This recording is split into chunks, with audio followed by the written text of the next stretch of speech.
بسم الله الرحمن الرحيم الحمد لله رب العالمين والصلاة والسلام على أشرف الأنبياء والمرسلين نبينا محمد صلى الله تعالى عليه وعلى آله وصحبه وسلم تسليما كثيرا ما بعد. Mes chers frères et sœurs, salam alaikum wa rahmatullahi ta'ala wa barakatuhu. C'est toujours un plaisir de vous retrouver. Et comme bientôt, Inch'Allah, il y aura l'ouverture de la mosquée. Le lundi 22, c'est prévu l'ouverture de la mosquée.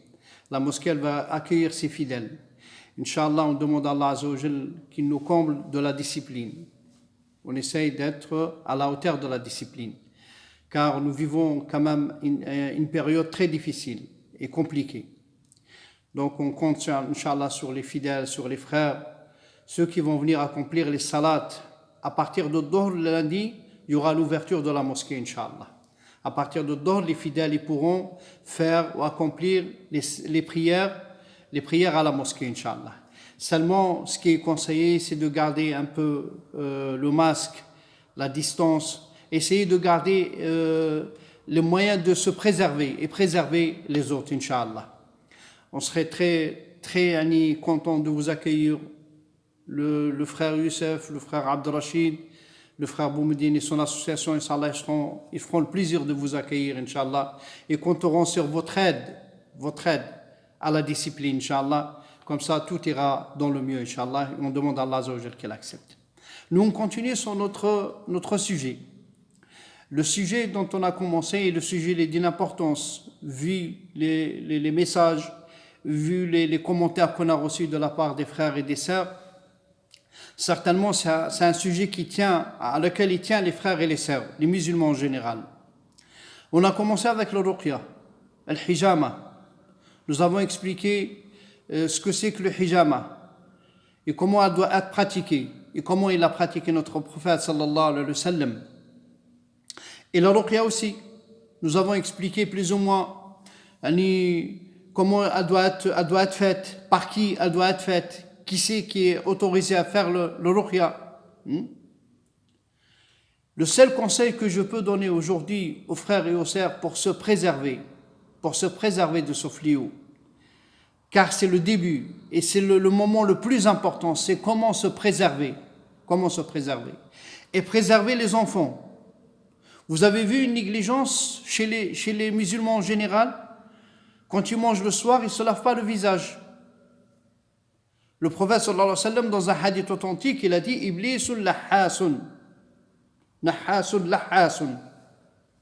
Le fait qu'il y a de l'huile sur le visage de la personne et qu'il va dormir comme ça, c'est très risqué. Et vous avez vu aussi, dans la vidéo que j'ai fait indépendamment de la mosquée, qu'il n'est pas autorisé à mettre de l'eau chaude dans les endroits comme les toilettes, kalmakumullah, comme les éviers, comme les lavabos, dans les endroits où il y a un risque. Et ça a été mentionné par les ulama, par les grands savants de cette umma, que c'est un risque de jeter de l'eau très chaude dans les endroits comme la cuisine, comme la salle de bain, comme les toilettes, kalmakumullah. Se préserver. Il y a un phénomène qui est très grave, dans lequel il faut absolument le signaler, c'est le fait de rentrer dans les toilettes, kalmakumullah, et rester un certain temps. Notre prophète, sallallahu alayhi wa sallam, il nous a mis en garde. Il a dit, quand vous rentrez aux toilettes, vous rentrez avec le pied gauche, et vous demandez protection auprès d'Allah Azza wa Jal contre le mâle et les femelles de djinn. On voit aujourd'hui les adolescents qu'Allah nous en préserve, ils rentrent avec le téléphone, ou ils rentrent avec un livre, et ils s'installent, ils lisent, ou ils jouent dans les toilettes. Non. C'est un risque, et c'est exposé. Et la plupart du temps, on rentre sans faire le dua, sans demander la protection à Allah. Et il y a des habitants qui habitent là-dedans. Pour un oui, pour un non, il peut être touché, le petit ou le monsieur ou la dame qui rentre sans faire le dua. Et s'attarder. Ce n'est pas un lieu où on doit rentrer avec le téléphone et rester dans les toilettes, kalmakumullah, en train de jouer ou en train de faire je ne sais pas quoi. Les toilettes, ils sont faits juste pour faire ses besoins et sortir aussitôt. Aussitôt qu'on a fini, on sort des toilettes, ce n'est pas un lieu où le musulman il doit rester, où il doit s'installer à lire ou à écrire ou à faire les jeux, comme ils font les adolescents aujourd'hui. Faites très attention. Comme certains parents, maintenant, quand l'enfant il rentre, à cet endroit, les parents, ils enlèvent le téléphone. Ils lui enlèvent le téléphone. Ils ne le laissent pas rentrer avec le téléphone ou avec un livre ou avec autre chose. On doit enseigner aux enfants. Tu rentres avec le pied gauche. Tu demandes la protection. Allahumma inni a'udhu bika min al-khubti wal khaba'ith. Je demande à Allah Ta'ala le Tout-Puissant la protection contre le mal et les femelles de djinn. Allah il nous a dit innahu yarakum huwa wa qabiluhu min haythu la tarawnahum. Il vous voit de là où vous ne les voyez pas. Allah il a fait un hijab, un sitar. Allah il a fait subhanahu wa ta'ala un sort de voile. Nous, eux ils nous voient et nous on peut pas, on les voit pas. Donc il faut prendre le minimum de protection. Il faut se préserver. Se préserver. Et comme on l'a dit dans d'autres vidéos, mes chers frères et sœurs, la plus grande des protections, c'est ce qu'il nous a enseigné notre prophète sallallahu alayhi wa sallam, après salat al-subh, après salat al-maghrib. N'oubliez pas ayat al-kursi, 3 fois qul huwa Allahu ahad, 3 fois qul a'udhu bi rabbil falaq, 3 fois qul a'udhu bi rabbin nas. Comme ça ne nous amène pas, et même s'il arrive quoi que ce soit, il peut arriver, il peut toucher. Allah Azza wa Jal par sa justice, par son adl, Allah il a donné à chacun le chemin qu'il a pris, Allah il lui facilite dedans. Allah il nous a dit dans Sourate Al-Baqarah وَمَا هُمْ بِضَارِّينَ بِهِ مِنْ أَحَدٍ إِلَّا بِإِذْنِ اللَّهِ. Se remettre à Allah, replacer sa confiance en Allah, demander à Allah, se préserver avec les sunnans, les traditions qu'il nous a enseignées notre prophète sallallahu alayhi wa sallam, comme ça ne nous amène pas à ce fléau. Et un des plus grands conseils que je peux donner aux frères et aux sœurs,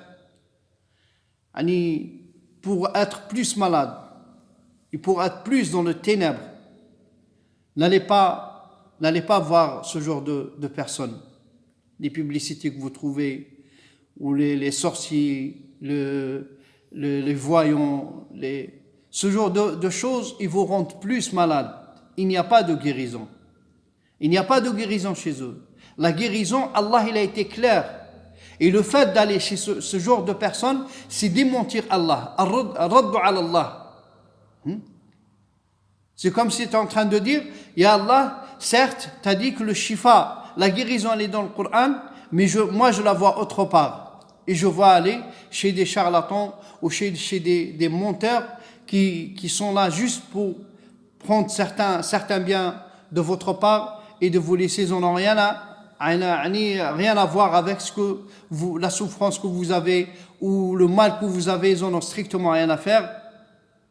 La seule chose qu'ils veulent, c'est de pomper, c'est de prendre votre bien. C'est un conseil de frère. N'allez pas voir ce genre de personnes. Remettez-vous à Allah. Iyyaka a'budu Allah. C'est toi que j'adore. Et c'est à toi que j'implore le secours. C'est à toi que je demande l'aide. Ya Allah, aide-moi. Ya Allah, je me remets à Allah. Je remets ma confiance à Allah. Je demande à Allah. Personne ne pourra, si ce n'est comme il a dit Ibrahim alayhi salam, Allah il a mentionné dans le Coran, wa idha maridtu fahuwa yashfini. Wa idha maridtu. C'est Allah il m'éprouve par la maladie. C'est à lui que je me remets. Et c'est à lui que je demande.